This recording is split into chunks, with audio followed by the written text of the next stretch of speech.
topic we want to talk about, obviously, because everyone's going to be expecting this, is drug talk, which is obviously, nutrition is actually probably my number one thing to talk about, because drugs are just so repetitive. It's like, there's only certain compounds that work, and to get the job done. Where foods, there's like varieties of stuff of different So I feel like nutrition is like a lot more interesting now, because you can continue to learn about nutrition. But with drugs, it's like pretty cut and paste. Like it's like not anything's new. These new compounds coming out. I try them just to try them, but nothing's really anything better than the basic shit that we use. So I feel like nutrition, we could always learn. Drugs, there's a certain point you'll learn, and you'd be like, all right, there's no more else to learn. So people are like, oh, Bostin, you're dad now. Is that a wake up call, or this and that? Like, are you using less drugs? Is your mindset different than when you were 17 or 18 on your couch, making videos, shooting fucking synthol and fucking insulin? And like, my answer is like, no. Like, I feel like I'm still a kid at heart. I still feel like I'm a young dad, and I don't regret any of that, because I've learned a lot, but I've changed my views a shit ton because I've experimented with all of that. And a lot of people thought, oh, you're gonna be first to die, this and that, and this and that, and whatever it is. But the matter of the fact is, I'm here to help kids that are getting into it, because majority of the kids that listen to my videos are like, fuck, I don't want to get into that. And people are like, oh, the kids are going to be like, I'm going to shoot 13 grams a gear because he did. That's not the case. People get, first of all, they don't know where to get it. They're not going to be able to afford it. They don't know how to do it, and it's scary. Stuff is scary to most people. And a lot of the stuff when I started was scary as shit. I remember taking my first shot of Deca. I took a shot of Deca, and I was like, holy shit, am I getting gyno? Like the next day, I'm rubbing my nipples like, holy shit. Like, when's the gyno coming? Or I remember the first time I took insulin, I took 2 units, and I was fat. I wasn't on growth. I was like 270. I took 2 units of insulin, and I'm racing home, and I have a Coke in my thing, even though I ate like a full meal. And I'm like, oh my God, how if I go hypo? And I'm like, I didn't feel anything. Like that's weird. Is my insulin fake? Like, I just didn't know what the fuck to expect. And there's a lot of kids going through this. A lot of kids are dumb, and they'll listen to these videos of people talking about drugs, because ever since I started talking about the drugs, it's just gone crazy. Everyone is open about it now, and a lot of people are doing half lives, half truths, and they're going crazy, and they're just getting into, actually some of the stuff they probably don't even do themselves, or just recommending, right. Or, oh, I heard a pro did this, or, making up rumors, and then rumors turn into everyone saying the rumor, and then it just gets worse. But my main thing with drugs, how I've changed my philosophy. So back then I was like, take a bunch of shit and like, see what happens, right? Like, we're just gonna take tests and just, do all this. So after a while, guys, so I took about a couple years, you just stop responding to the drugs, and then you have to keep either more and more, which is gonna bloat you.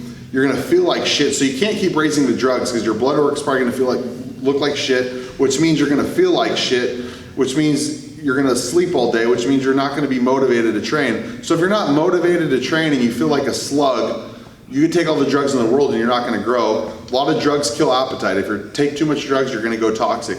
So you need to find a base. You need to start low. If you keep responding low, don't raise it. So if you have great genetics, like a lot of the guys at the pro level, don't raise the drugs if you keep responding. That's dumb. But if you stop responding, you up your food, and then you just put on more fat, you're like, fuck, I'm stuck at this place. I'm training hard. When I up my food, I just get fat. What do I do? Maybe throw in some GH now, or let me add something and see what happens. I'm completely for that, because if you completely hit a plateau, let's play with some things and let's see what happens. But don't just up shit just to up that. And I was in that mindset forever, and still probably am. When I get back on cycle, I'll probably still fucking have that mindset, because I'm so crazy OCD. But it's not right, and I have to correct that, and I will correct that eventually. And I want to say I'm correcting it now, but I'm not going to promise that, because I don't know what's going to happen. Because once you start a cycle, it could go from a gram a test, you're like, let me try 2 grams. And I have the mindset that a lot of kids do, and it's sad, because a lot of kids that don't have the genetics, want to push the drugs, and they think the drug's everything. And I think that's why a lot of the quality has gone down, is people are just focusing on that, not their nutrition. Right. And then you see people that, all these guys are like, oh, the drugs today aren't what they were like back in the day. Oh yeah, they are. No, I think they're better. I think the manufacturing equipment will be like. But people are focusing so hard on that now they. I think the drugs back then just weren't fake. Right. Like they weren't fake. So if you get good shit, it's better now. Yeah. But it's just not as much fake shit floating around. So and then people aren't wanting to focus on nutrition and training anymore. And another thing you said, I feel like kids, it's good to have people like you be open about the drugs, because anyone can go on a forum and anyone can write, this and that. I've like researched so much online. The forums are the worst. The forums are the worst, exactly. Like absolute worst, because you have like the free 400-pound like guy who's never done anything like giving advice out there. Whereas, Bostin, he has lived it, he's done it. So you can take, you listen to someone like him. You see like their little avatars on the forums. You don't know what they look like. Right. So some older guys are like, oh, I don't like Bostin because he's so out, there with his drugs. And well, some people need to hear it, because some people, they need someone who's done it and can give you true experience, and not someone on a forum. Yeah, I'm basically guinea pigging for people, so they should be like, all right, well, I'm not putting anybody else's health at risk. Right. So why hate on me for that? And I think a lot of kids just to get turned off with the drug thing.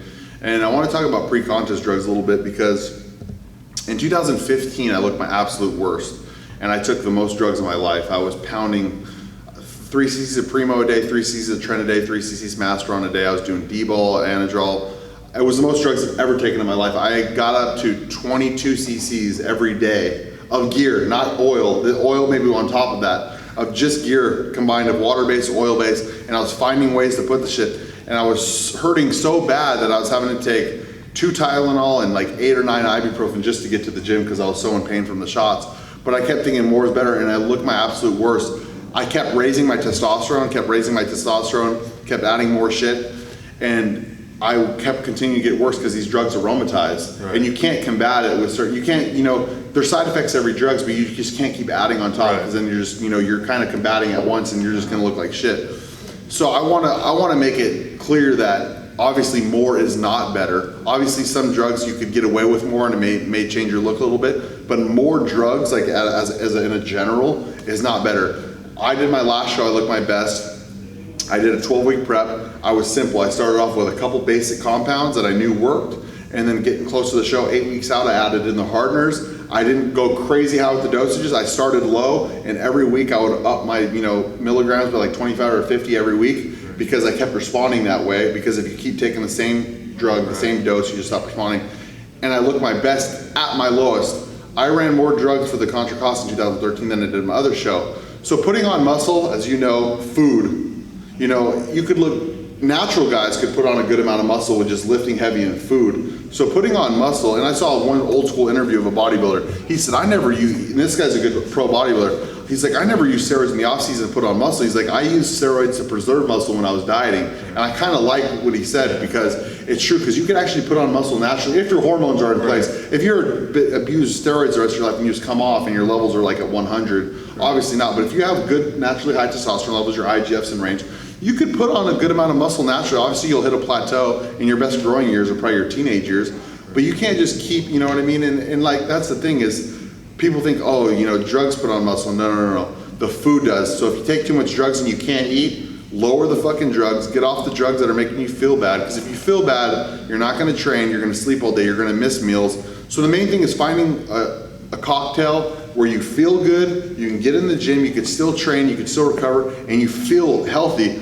And when I mean feel healthy, maybe your blood work might not be the best, but you actually feel good. Which is usually like the basics. Like Test, EQ, DECA. Because me and him talk all the time on text and stuff. And like, we try all the new shit that's coming out. Like, bro, have you tried that Met? Or have you tried that DHB? And like, there's nothing special about it. Like, everyone raves about it. But it's usually like skinny kids that take it and put on 10 pounds of water. So yeah, some of these drugs work for certain people, but majority of the time you want to stick to the basics. One of the biggest bodybuilders I know, he just did an interview, and I trust him. He's 60 years old. Like, why would he lie? Now they just stuck with high test and DECA in off season, right. And then pre-contest they would cut the test almost completely out, closing in, and that's what my dad did. And they would run like Anavar and Winstrol and shit. Right. And I think you can get so much. I mean, shit, dude. The guys back then barely ran anything, and they looked amazing. Right. So that just goes to show you. And then you save those drugs for contest prep. So when you get on them, you respond amazingly. And like orals too. Like if you add in like Winstrol and certain drugs,